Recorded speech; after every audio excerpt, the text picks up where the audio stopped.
To politics now, let the games begin. Yesterday, the Republicans released an ad going after Mark Dayton. Today, the DFL candidate for governor is firing back.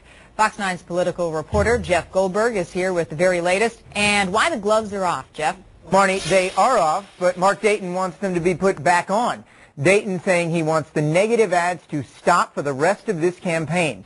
At a press conference this morning at the state capitol, Dayton calling for a political ceasefire with Republican Tom Emmer and Independence Party candidate Tom Horner. Dayton asking political parties and outside political groups to not air any negative or personal attacks for the rest of this campaign.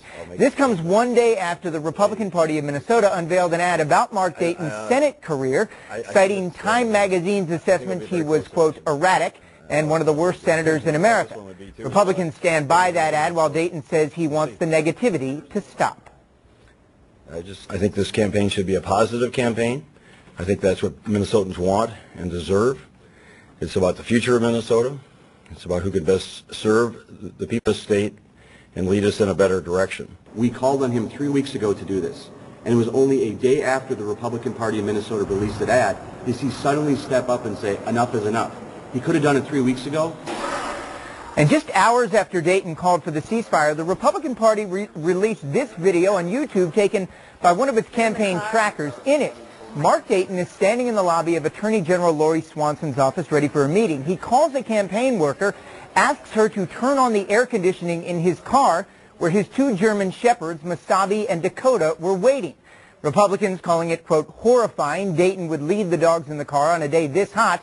They were inside the vehicle for about 40 minutes. Now, the Dayton campaign says the car was parked under a tree in the shade with the windows open and that Dayton knew they would be okay.